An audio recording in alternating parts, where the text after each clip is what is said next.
Good afternoon. My name is Dr. Vanessa Newby. I'm an assistant professor at Leiden University in the Netherlands. I'm sorry I can't be with you all today, but I was asked to give a brief overview of feminist theory on women's participation in international security.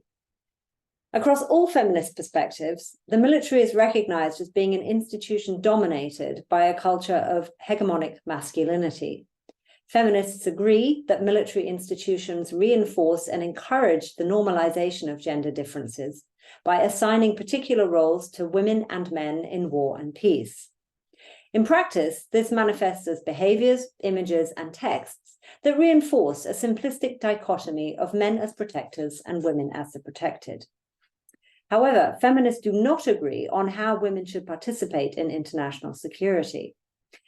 Anti-militarist or critical feminist perspectives argue against women's participation in security institutions, in particular the military.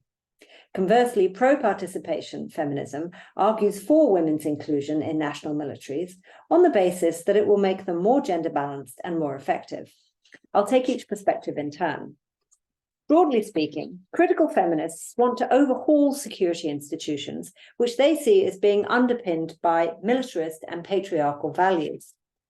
They contend militarism and patriarchy make the coercive use of violence seem like a reasonable solution, perpetuating war at the expense of peace.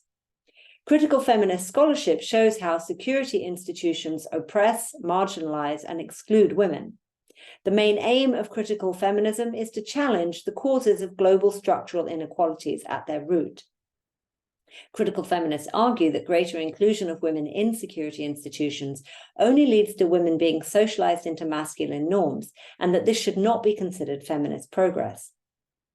Conversely, a second cluster of feminist thinking interrogates how and why women remain in the minority in security institutions.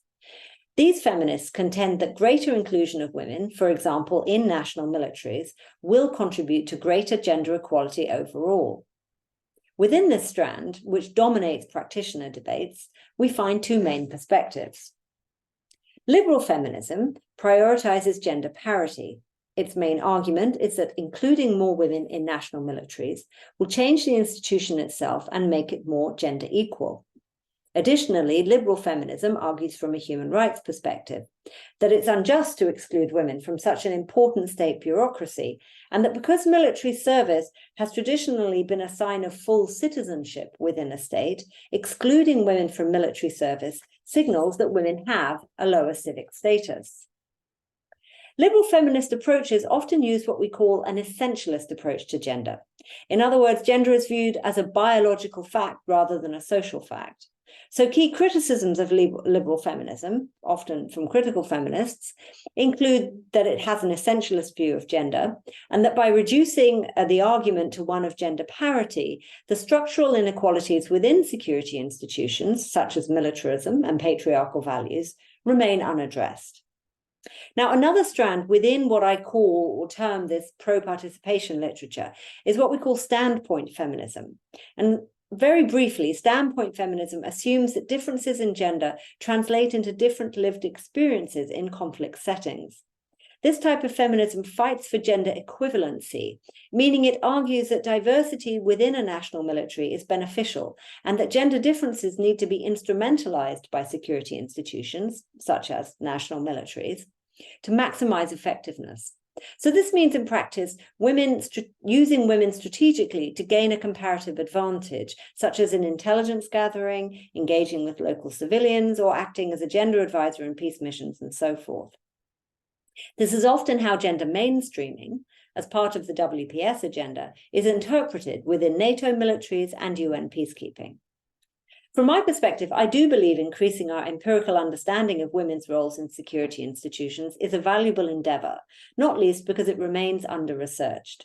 We also need to ensure that women have the opportunity to contribute to national security debates.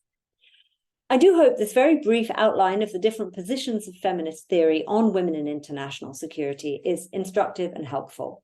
Thank you for your time, and I do hope you enjoy the conference.